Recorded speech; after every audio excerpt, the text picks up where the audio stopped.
कमलनयन बजाज हॉस्पिटलमध्ये वैद्यक शास्त्रातील एक अभूतपूर्व घटना घडली आहे। यकृत प्रत्यारोपण म्हणजे लिव्हर ट्रान्सप्लांट झालेल्या एका महिलेची सिझेरियन प्रसूती होऊन एक निरोगी बाळ सुरक्षितपणे जन्माला आले आहे। हे एक अत्यंत दुर्मिळ वैद्यकीय प्रकरण असून जगभरात आजपर्यंत अशा केवळ 1300 यशस्वी प्रकरणांची नोंद आहे। यावरून आपल्याला यांचं महत्त्व, गांभीर्य आणि यशाची कल्पना येईल।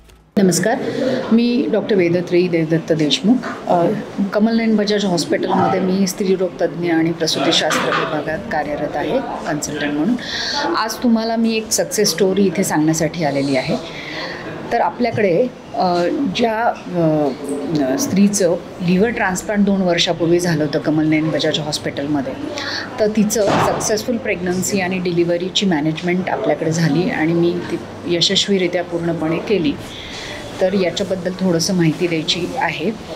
तर आज आता जगभरात पोस्ट लिव्हर ट्रान्सप्लांट सक्सेसफुल प्रेग्नन्सीच्या केसेस किती आहेत, तर जवळजवळ 1300च्या आसपास त्याचं रेकॉर्ड आहे आणि भारतात त्या कमीच आहेत।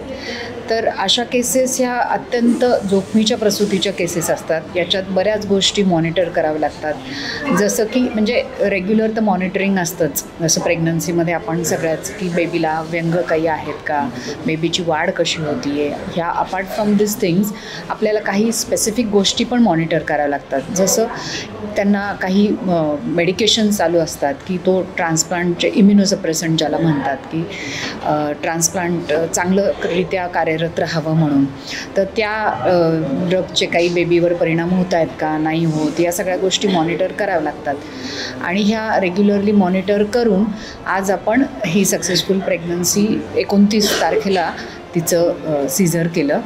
सीझर हे थोडंसं प्रीटर्म करावं लागलं, कारण बाळाची वाढ थोडीशी कमी पडली आणि पाणी वगैरे कमी होतं त्याच्यामुळे। पण आज बाळ एकदम हेल्दी आहे आणि बेबी आणि मदर दोघंही चांगले आहेत। तर मला यातर्फे एकच मेसेज द्यावासा वाटतो की जेव्हा हे लिव्हर ट्रान्सप्लांट वगैरे होतं त्याच्यानंतरसुद्धा मातृत्वाचा अनुभव स्त्रीला मिळणं ही होऊ शकतं आणि ती पूर्णपणे नॉर्मल लाईफ जगू शकते। फक्त एवढंच आहे की रेग्युलर ट्रीटमेंटची आणि मॉनिटरिंगची त्यांना गरज असते। थँक्यू। सर्वप्रथम सगळ्यांचे धन्यवाद। माझं नाव आहे अविनाश क्षीरसागर, माझ्या वाईफचं नाव आहे प्रतीक्षा क्षीरसागर। 2 वर्षापूर्वी हिचं लिव्हर ट्रान्सप्लांटचं ऑपरेशन झालं होतं। त्यानंतर लास्ट इयरला म्हणजे ह्या ऑपरेशन सक्सेसफुली हे झाल्यानंतर आता प्रेग्नेन्सी राहिली आणि आम्हाला एक बेबी गर्ल झाली।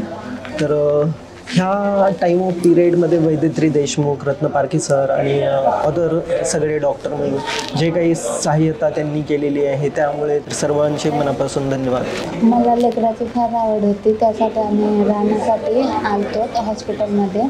तर तेव्हा आम्हाला बजाज हॉस्पिटलमध्ये येऊनच कळालं की मला विल्सन डिसीज आहे म्हणून, त्यामुळं मला रेग्युलर लेकरू राहत नव्हतं। त्यानंतर इथे आल्यावर रत्न पारखी सरांनी माझं ट्रीटमेंट सुरू केली। 2022ला माझं लिव्हर ट्रान्सप्लांट झालं, एक कॉर्डियर पेशंट भेटला आम्हाला आणि त्याच्यानंतर मला बेबी राहिल्यानंतर वैद्यत्री मॅमला कॉन्टॅक्ट केला। तर वैद्यत्री मॅमने खूप छान गायडन्स केलं। असं काय काय डॉक्टर बोलतात की रात्री त्याला मेसेज नका करत जाऊ, कॉल नका करत जाऊ, तसं वैद्यत्री मॅमचं काहीच नाही। एनी टाईम काही प्रॉब्लेम आला तर कधीही कॉल कर, कधीही मेसेज कर, त्यांनी मला कधीच आणि इमिडिएटली रिप्लाय देत होता। तर थँक्यू।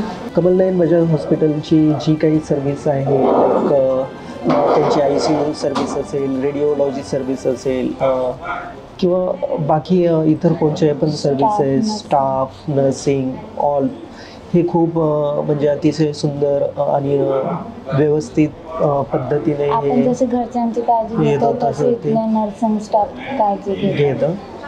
तर थँक्यू फॉर ऑल।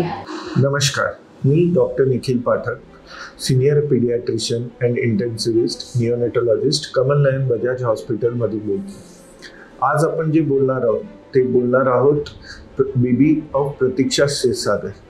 प्रतीक्षा क्षीरसागर ही आई, हिला 2 वर्षाआधी पोटातला TB व विल्सन्स डिसीज हा निदान झाला होता। त्याच्यामुळे तिला खूप त्रास होता। तिचं लिव्हर ट्रान्सप्लांट हे कमलनयन बजाजमध्ये करण्यात आलं होतं। लिव्हर ट्रान्सप्लांट झाल्यानंतर तब्येत सुधारल्यानंतर मागच्या 8 ते 9 महिन्यापासून ती डॉक्टर वेदत्रे देशमुख यांच्याकडे प्रेग्नन्सीसाठी फॉलोअपमध्ये होती. मॅडमनी व्यवस्थित काळजी घेतल्यामुळे 8व्या महिन्यात बाळाची डिलिव्हरी झाली. हे थोडं अपेक्षितच होतं, कारण की लिव्हरचा आजार प्लस लिव्हर ट्रान्सप्लांट प्लस औषधं याच्यामुळे थोडा त्रास होतोच. बाळाचा जन्म हा 33 ते 34 आठवडे ला LACSनी कमल नयन बजाजमध्ये झाला. बाळाची हालचाल थोडीशी कमी व पाणी पोटातलं कमी झाल्यामुळे एमर्जन्सी LACSला घेण्यात आलं. बाळ जन्म झाला त्याच्यानंतर त्याचं वजन फक्त 1600 ग्राम होतं. बाळाला NICU मध्ये ठेवून आम्ही व्यवस्थित काळजी घेतली आणि त्याच्यानंतर बाळाला श्वास घ्यायचा त्रास कमी झाला, दूध पचायचा त्रास कमी झाला, हळूहळू ऑक्सिजन निघालं आणि बाळाची वाढ होऊ लागली. बाळ व्यवस्थित ट्रीटमेंटला प्रतिसाद देत आज 1800 ग्रामचं झालेलं आहे आणि व तोंडाने व्यवस्थित दूध घेत आहे. हा व्हिडिओ किंवा हा मेसेज देण्यामागचा हेतू काय की तुम्ही जर बघाल तर मागच्या 2 वर्षात लिव्हर ट्रान्सप्लांट नंतर TBची ट्रीटमेंट, TBच्या ट्रीटमेंट नंतर आईची पूर्ण प्रेग्नन्सीची ट्रीटमेंट आणि त्याच्यानंतर बाळ जन्म झाल्यानंतर सुद्धा या हॉस्पिटलमधून कुठे न जाता इथंच NICU ची पूर्ण सुविधा मिळाल्यामुळे एकाच छताखाली हे सगळं.